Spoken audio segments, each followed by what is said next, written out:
सबसे पहली चीज़ जो आप यहाँ पर देख सकते हो, जो नई अपडेट में यहाँ पर ऐड ऑन हो गई है। पहले जो DRLs दिए जाते थे वो यहाँ पर दिए जाते थे। अब वो DRLs उतने ज़्यादा मुझे अच्छे नहीं लगते थे, क्योंकि यहाँ पर पर्सनली वो थोड़ा सा अजीब लग रहे थे। और कई लोगों के फीडबैक भी आए कि इसके हेडलैम्प के साथ जो इसके DRLs हैं वो प्रॉपर तरीके से मैच नहीं हो रहे थे। बट फाइनली TVS ने इसे सुना और TVS ने इसे सीरियस भी लिया, और फाइनली अब आपको यहाँ पर DRLs दिखने मिलते हैं। अब इसे ऑन करके दिखाता हूँ पहले तो। यस, अब आप देख सकते हो कैसे लग रहे हैं DRL, ज़रूर कमेंट बॉक्स में बताना। चलो इसे फोकस करके दिखाता हूँ कि यहाँ पर आपको TVS का लोगो भी देखने मिल जाता है। तो अगेन काफ़ी ज़्यादा अच्छे से TVS ने यहाँ पर काम किया है।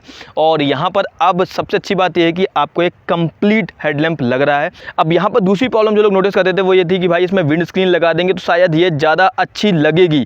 बट अब मैं आपको बोल सकता हूँ कि भाई अब खुद में कंप्लीट है, तो अगर आप विंड स्क्रीन नहीं भी लगाओगे तो भी अच्छी लगेगी। इवन शायद इसमें अब विंड स्क्रीन नहीं लग पाएगा, लगेगा कि नहीं पता मुझे एग्जैक्टली, क्योंकि यहाँ पर अब मुझे नहीं लगता कि सेट हो पाएगा प्रॉपर तरीके से, और मुझे नहीं लगता कि इसकी ज़रूरत भी है। विंड स्क्रीन अब आपको इस बाइक में लगाने की कोई ज़रूरत नहीं होगी। पहले थोड़ा सा इनकम्प्लीट लगता था विंड स्क्रीन के बिना, बट अब यहाँ पर ऐसे कंपोनेंट यूज़ किए गए हैं कि आपको ओवरऑल कहीं भी इनकम्प्लीट वाला फील नहीं आएगा। यहाँ पर आपको इंडिया का फ्लैग देखने मिलता है, जो काफ़ी एक गर्व की बात है, क्योंकि इंडियन मैन्युफैक्चरर है TVS और काफ़ी अच्छा कॉम्पिटिशन दे रहा है बाहर के मैन्युफैक्चरर्स को। अब बातें यहाँ पर साइड में, तो आप यहाँ पर SmartX कनेक्ट का फीचर देखोगे। टॉप मॉडल में यहाँ पर आपको SmartX कनेक्टिविटी का फीचर भी देखने मिल जाएगा, आप देख सकते हो यहाँ पर। और यहाँ पे आपको ब्लूटूथ कनेक्टिविटी के थ्रू आप मोबाइल से कनेक्ट कर सकते हो। बहुत सारी TVS की गाड़ी की रिव्यूज़ में ऑलरेडी मैं बता चुका हूँ, तो आप किसी पुरानी वीडियो को देख लेना। बहुत सारे फीचर्स होते हैं, बहुत सारी चीज़ें आपको एडिशनली देखने मिल जाती हैं ब्लूटूथ कनेक्टिविटी से। एंड यहाँ पर थोड़ा सा नीचे आते हैं तो यहाँ पर आपको अगेन देखने मिलता है TVS रेसिंग का बैज। एंड थोड़ा सा अगर आप यहाँ पर साइड में आते हो तो साइड से कैसा लग रहा है आप जो मुझे कमेंट बॉक्स में बताना। मैट कलर मुझे बहुत अच्छा लग रहा है। इवन मैं खुद बताऊँ, मेरे पास ब्लैक कलर की अपाचे है, 3 साल होने वाले नवंबर में। मैं खुद सोचा हूँ कि इसे मैट कलर करवा लूँ अपनी बाइक को, क्योंकि मैट कलर मुझे बहुत ज़्यादा पसंद आ गया। इवन मैं तो प्लान कर रहा हूँ कि मैं 160 को पूरा लुक यहाँ पर नई वाली 160 वाला दे पाऊँ। अगर आप चाहते हो कि मैं अपनी पुरानी वाली अपाचे का लुक चेंज करूँ तो प्लीज़ कमेंट बॉक्स में बताओ, मैं वैसा ही ट्राई करूँगा। अब नीचे आते हैं तो यहाँ पर आपको टेलीस्कोपिक सस्पेंशन देखने मिल जाता है। एंड अगेन आपको यहाँ पर ABS का बैज देखने मिल जाएगा। अब यहाँ पर सिंगल चैनल ABS दिया गया है, और सेगमेंट में जितनी भी बाइक हैं सब सिंगल चैनल ही दे रही हैं इस सेगमेंट में।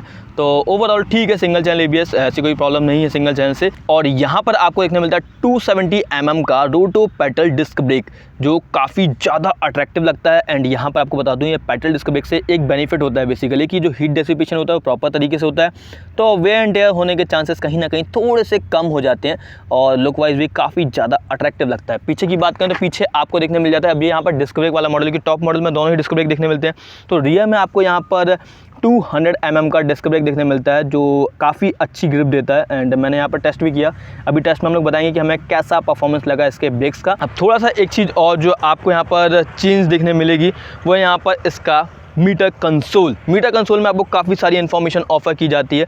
तो यहाँ पर अगेन आते हैं थोड़ा सा मीटर कंसोल के पास, और मीटर कंसोल में आप देख सकते हो बहुत सारी इन्फॉर्मेशन ऑफर की गई है। यहाँ पर फोकस कर देता हूँ मैं पहले तो आप देख सकते हो कितनी सारी इन्फॉर्मेशन ऑफर पहले भी की जाती थी, बट अब यहाँ पर ब्लूटूथ कनेक्टिविटी वाला फीचर आ गया है। अब यहाँ पर कुछ कमियाँ भी हैं, जैसे कि यहाँ पर आपको फ्यूल टू एम्प्टी देखने नहीं मिलता है, और अभी आपकी गाड़ी कितना माइलेज दे रही है वो यहाँ पर देखने नहीं मिलता है। तो ये यहाँ पर थोड़ी सी कमी मुझे लगी, यहाँ पर TVS को देना चाहिए, क्योंकि इसके नीचे वाली बाइक जो आपने राइडर लॉन्च की उसमें इतना अच्छा मीटर लगा दिया है भाई कि आलीशान मीटर है, मतलब उसमें सब कुछ है। और इवन वो KTM लेवल का मीटर लगा दिया, क्योंकि उसमें इतने सारे फीचर्स ऑफर किए गए कि मुझे नहीं लगता कि कुछ ऐसा मिसिंग रह गया राइडर के मीटर कंसोल में। तो इसमें भी वैसा वाला मीटर कंसोल आ जाए, बट हाँ लुक्स के साथ ये वाला मीटर कंसोल प्रॉपर तरीके से मैच होता है।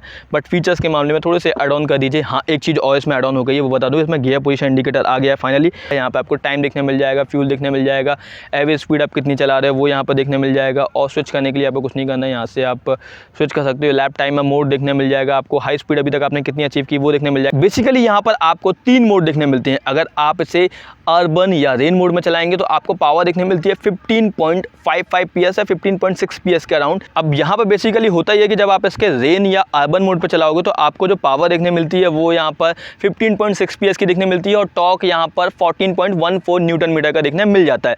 वहीं अगर आप इसे स्विच करते हो स्पोर्ट्स मोड में, यानी 2 मोड तो बेसिकली सेम ही है यहाँ पर, तो 2 मोड हैं वो बिल्कुल सेम पावर प्रोड्यूस करते हैं, बस यहाँ पर हाँ ABS का थोड़ा सा डिफरेंस आ जाता है, ABS परफॉर्मेंस चेंज हो जाती है रेन में। तो अगर आप यहाँ पर स्पोर्ट्स मोड में स्विच करोगे तो स्पोर्ट्स मोड में आपको पावर फुल देखने मिल जाती है, जो सेगमेंट में बहुत ज़्यादा हो चुकी है। पहले NS की से ज़्यादा पावर हुआ करती थी, बट जब से इसका प्रीवियस वाला मॉडल आया उसके बाद से इसकी पावर सेगमेंट में बहुत ज़्यादा अच्छी है, और अगर NS से कंपेयर करें तो ज़्यादा है।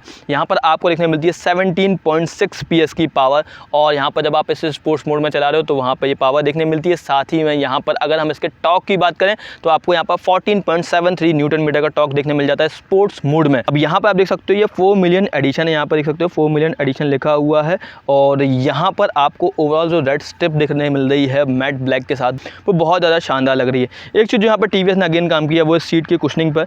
सीट की कुशनिंग थोड़ा सा मुझे सॉफ्ट लग रही है, क्योंकि मेरी वाली गाड़ी की जो मेरी BS4 वाली है उसमें ना बहुत ज़्यादा हार्ड है, बहुत मुझे कंफर्टेबल तो नहीं लगती, बट इसकी थोड़ा सा मुझे कुशनिंग सॉफ्ट लग रही है। दूसरी बात यहाँ पर जो ये रेड वाला एक्सेंट आप देख रहे हो यहाँ पर आपको देखने मिलेगा इसके टॉप मॉडल में ही, यानी अगर आप इसका दूसरा वाला मॉडल लोगे तो वहाँ पर ग्रे एंड ब्लैक का कॉम्बिनेशन देखने मिलेगा। एक चीज़ बता दूँ कि आपको यहाँ पर LED इंडिकेटर्स देखने नहीं मिलते, बट अभी TVS में हमने LED इंडिकेटर्स नहीं देखे हैं, RTR सीरीज़ में तो नहीं आए हैं, और मुझे जितना याद है मैंने TVS में अभी LED इंडिकेटर्स नहीं देखे हैं बाइक्स में, तो आई होप जल्दी TVS लेके आएगा। और आपको बता दूं उसकी क्वालिटी बहुत अच्छी है, क्योंकि मैं ऑलमोस्ट 3 ईयर से यूज़ कर रहा हूँ। एक इंडिकेटर ये वाला मेरा टूट गया है, अब वो इसलिए टूट गया कि 2 गाय ने लड़ाई हुई थी तो उसमें गाड़ी गिरा दी थी, और इसके ऊपर उसका पैर कुछ लग गया था तो उससे वो टूट गया था, अदरवाइज़ नहीं टूटेगा ऐसे। और 3 साल बाद क्या होता है कि जो प्लास्टिक और रबर की क्वालिटी होती है ना वो थोड़ी सी डल हो जाती है, वो इतना मजबूत नहीं हो जाता कि वो इतना ज़्यादा स्मूथ रहे, और वो उतना ज़्यादा इलास्टिसिटी उसकी कहीं ना कहीं थोड़ा सा कम हो जाती है। ओवरऑल आपको गाड़ी कैसी लग रही है आप जो कमेंट बॉक्स में बताना। एक जो कॉमन क्वेश्चन आप सभी का देखने मिलता है कि भाई क्या यहाँ पर किक है या नहीं है, तो सामने देख लो किक नहीं है, बट किक की ऐसा कोई यूज़ नहीं, क्योंकि मैं 3 साल से यूज़ कर रहा हूँ, आज तक मुझे कभी किक का यूज़ करना नहीं पड़ा, तो यहाँ पर अब किक नहीं देखने मिलता है, तो किक के लिए थोड़ा सा आपको श्रद्धांजलि देनी होगी। अब नीचे आते हैं तो यहाँ पे आपको इंजन क्राउल भी देखने मिल जाता है, बट इंजन क्राउल में आपको एक डाउट आता है कि भाई क्या ये नीचे टच तो नहीं हो जाएगा, क्योंकि बहुत बड़ी टेंशन रहती है कि ग्राउंड क्लियरेंस में कम ना कर दे। तो मैं 3 साल से यूज़ कर रहा हूँ, आज तक मेरा एक्सपीरियंस नहीं रहा कि ये टच हुआ, क्योंकि ये जैसे टच होगा टूट जाएगा, मेरा अभी तक नहीं टूटा है, तो आपको बता दूं ये टच नहीं होता है। दूसरी बात इसका ग्राउंड क्लियरेंस 180 mm है, जो सेगमेंट के हिसाब से काफ़ी अच्छा है। हाँ, यहाँ पर एक बात बता दूं कि अगर आप R15 या MT15 से पावर फिगर से कंपेयर करोगे तो भाई अब ये आपको एक थम्स अप मिलने वाला है इस बाइक के साथ, क्योंकि यहाँ पर अब इसके पावर फिगर्स R15 लेवल के हो गए, क्योंकि R15 में आपको पावर देखने मिलती है 8.4 PS की, और यहाँ पर आपको पावर देखने मिलती है 17.6 PS की, यानी 0.8 PS का डिफरेंस है। और प्राइसिंग में क्या डिफरेंस है वो तो आपको अच्छे से पता ही है। हाँ, तो अगर आप MT15 लेने का प्लान कर रहे हो तो ये भी आपको एक बार चेक करना चाहिए, क्योंकि ये आपको कम प्राइस में एक अच्छा वैल्यू फॉर मनी वाला ऑप्शन मिल जाएगा।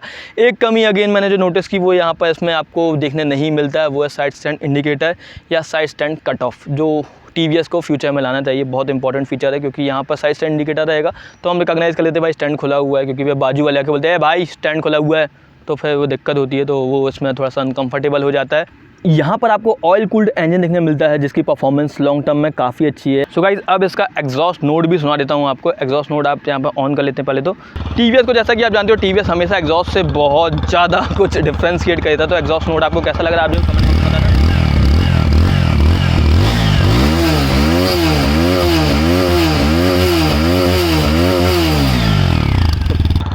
तो आपको इसका एग्जॉस्ट नोट कैसा लगा प्लीज़ कमेंट बॉक्स में बताना। अब यहाँ पर एक चीज़ जो यहाँ पर आपको स्विच गियर क्वालिटी कैसी है, तो ओवरऑल वैसे ही जैसे 200 में मिलती है, ओवरऑल 200 का यूज़ कर लिया गया है। जो आई बटन आपको कुछ अलग दिख रहा होगा, तो आई बटन यहाँ पर ब्लूटूथ कनेक्टिविटी के लिए, साथ में यहाँ पर मोड वाला बटन है जो आप ऑन द गो स्विच कर सकते हो मोड में। तो यहाँ पर जो अर्बन, रेन और स्पोर्ट्स मोड में स्विच करने के लिए आप ऑन द गो स्विच कर सकते हो, चलते चलते गाड़ी स्विच हो जाती है, तो वो काफ़ी अच्छी बात है जो यूजुअली इस सेगमेंट में हमें नहीं देखने मिलता है। और यहाँ पर आपको जो साइड देखने मिल रहा है वो यहाँ पर अगेन आपने देखा होगा, यहाँ पर अब आपको हेडलैम्प का स्विच आ गया है फाइनली। तो हेडलैम्प बेसिकली DRLs तो ऑन रहते ही हैं, और जैसे ही आप इसे ऑन करोगे तो आपका हेडलैम्प ऑन हो जाएगा। बट यस, यहाँ पर आपको जो DRLs के साथ हेडलैम्प देखने मिलता है वो यहाँ पर आप प्रॉपर विजिबिलिटी के साथ आता है, जिसका मैं नाइट टेस्ट भी आपको करके दिखाऊंगा। एक चीज़ और यहाँ पर अपडेट की गई है, तो यहाँ पर आपको लीवर्स देखने मिल जाते हैं जो एडजस्टेबल हैं। अब यहाँ पर आप अपनी रीच वाइज से एडजस्ट कर सकते हो, जो काफ़ी अच्छी चीज़ है। पहले यहाँ पर नहीं था ये, बट अब 160 में भी ये वाला ऑप्शन आ गया। जब मैं इस अपाचे को चलाया तो एक चीज़ और मैंने नोटिस की कि शायद इसका जो फुट पैक्स है फ्रंट वाला वो शायद ऊपर कर दिया गया, क्योंकि मैं अपनी अपाचे चला के आया था और जैसे ही मैंने इस वाली अपाचे को लिया तो मुझे फील हुआ कि शायद इसका जो फुट पैक है वो थोड़ा सा ऊपर कर दिया गया है। अब वो सच में हुआ है नहीं एग्जैक्टली मुझे नहीं पता, बट मुझे लग रहा है कि शायद इसका जो फुट पैक है फ्रंट वाला तो वो शायद कहीं ना कहीं थोड़ा सा ऊपर शायद कर दिया गया है। सो फाइनली चलते हैं एक टेस्ट राइड पर और देखते हैं कैसे इसकी परफॉर्मेंस। वैसे तो मैंने इसे लॉन्ग टर्म में यूज़ किया है। अभी गाड़ी रेन मोड में है और गाड़ी को स्टार्ट करते हैं पहले तो आप जैसे ही स्टार्ट करोगे आप यहाँ पर देखो तो गाड़ी अभी न्यूट्रल पे है और स्विच किया मैंने फर्स्ट गियर में और ऑन द गो पावर अच्छी है बट अभी रेन मोड पर थोड़ी सी कम फील होती है। एंड आप देख सकते हो गाड़ी इजीली 160 है तो अब ऑब्वियसली 61 पहुंचने में ज़्यादा टाइम नहीं लगा। और मैं यहाँ पर टॉप स्पीड चेक नहीं करूँगा, आपको पहले ही बता दूँ मैं टॉप स्पीड के मतलब बहुत ज़्यादा सपोर्ट में नहीं आता। किसी भी गाड़ी का आपको टॉप स्पीड चेक नहीं करना चाहिए क्योंकि which is not a right thing to do because यहाँ पर आप रोड कंडीशन देख रहे हो उतनी अच्छी नहीं है कि हम लोग इसे इतनी ज़्यादा स्पीड पर चेक कर पाएँ। तो अगर आप लोग चेक करने का प्लान कर रहे हो तो प्लीज़ अवॉइड करो चेक करना। एंड अभी आपको यहाँ पर मैं दिखाता हूँ। अब हम लोग स्विच करते हैं ऑन द गो मोड। तो अभी हम लोग स्विच नहीं करेंगे, अभी हम लोग चलते जाते हैं क्योंकि इधर ट्रैफिक में स्विच करने का मतलब नहीं है। और आपको बता दूँ यहाँ पर सिटी में मैन्यूवर करना गाड़ी को ईजी लग रहा है मुझे। पहले ना गाड़ी में प्रॉब्लम थी कि थोड़ा सा हैंडल मुझे टाइट लग रहा था पहले वाली में, बट नई वाली में अब किया है कि नहीं किया एग्जैक्टली तो मुझे नहीं पता, बट स्मूथ लग रहा है क्योंकि मेरी अपाचे थोड़ा सा टाइट है। अब ये भी हो सकता है कि गाड़ी पुरानी हो गई मेरी तो उसके कारण टाइट लग रही हो, बट इसका स्मूथ हैंडलिंग तो वो अच्छी बात है। अब बात आती है यहाँ पर ओवरऑल परफॉर्मेंस एंड फिगर्स की। तो आपको बता दूँ यहाँ पर आपको देखने मिलता है 160 सीसी इंजन और अभी हम लोग स्पोर्ट्स मोड में तो यहाँ पर फुल पोटेंशियल आपको देखने मिलता है इसकी पावर का। तो इसमें आपको पावर देखने मिल जाती है 17.6 PS की जो अब सेगमेंट के हिसाब से काफ़ी अच्छी हो गई है। पल्सर NS 160 से ज़्यादा हो गई है। और यहाँ पर अगर मैं बात करूँ कि आपको ओवरऑल टॉर्क कितना देखने मिलता है तो वो 14.73 का देखने मिलता है। एंड अगर आप यहाँ पर स्विच करते हैं अपने मोड को तो फॉर एग्जांपल अगर मैं अर्बन या रेन मोड पर चलाऊँ तो परफॉर्मेंस थोड़ी सी डाउन हो जाती है और वहाँ पर मुझे पावर देखने मिलती है 15.6 PS की और 14.14 न्यूटन मीटर का टॉर्क देखने मिल जाता है। अब देखो यहाँ पर यूजुअली थोड़ा बहुत ट्रैफिक है बट कंट्रोल करने में कोई प्रॉब्लम नहीं आ रही है। दूसरी बात आप सभी का क्वेश्चन आता है कि क्या चलाने में कंफर्टेबल है या नहीं है, तो अंकल जी ने यहाँ पर कट मार दिया मुझे। तो ठीक है अंकल जी, आंटी जी बैठी हैं तो कुछ नहीं बोल सकते। तो ठीक है, यहाँ पर हम लोग ओवरटेक करने की कोशिश कर रहे थे बट नहीं कर पाए। तो आई होप आप लोग के साथ ऐसा ना हो। अब चलते हैं यहाँ पर। तो सबसे पहली चीज़ बताऊँ मैं यहाँ पर कि आपको जो कंफर्ट है ना वो अपाचे 160 जो मैं यूज़ करता हूँ मेरा एक्सपीरियंस ये रहा है कि अगर आप हाईवेज़ में लेके जाओगे पेन होता है no doubt, but long ride पर होगा और ऐसा नहीं होता कि परमानेंट पेन हो। मतलब 5-10 मिनट लगता है कि गाड़ी चला के आए उसके बाद नहीं लगता। मतलब ऐसा नहीं लगेगा कि गाड़ी चला के आए 5-10 मिनट लगता है कहीं भी आप अगर लॉन्ग राइड पे जाओगे तो लगता है थोड़ा सा, बट उसके बाद नहीं लगता। ऐसा नहीं कि परमानेंट कोई डिसऑर्डर हो जाए कि बहुत ज़्यादा बैक पेन हो रहा है या हाथ में कोई पेन हो रहा है, वैसा नहीं होता। मैं लॉन्ग राइड्स पर लेके जाता हूँ अपनी अपाचे को बट ऐसी कोई प्रॉब्लम नहीं आती है। बट यस, अगर आप इसे सिटी में चलाते हो तो मैन्यूवर करना बहुत ईजी है। बट ऑब्वियस सी बात है गाड़ी थोड़ा हैवी है, हैंडलिंग थोड़ा सा रफ है। अगर आप सिटी में चला रहे हो तो ओवरऑल आपको थोड़ा सा कम लगेगी, हैंडलिंग इतनी अच्छी नहीं लगेगी।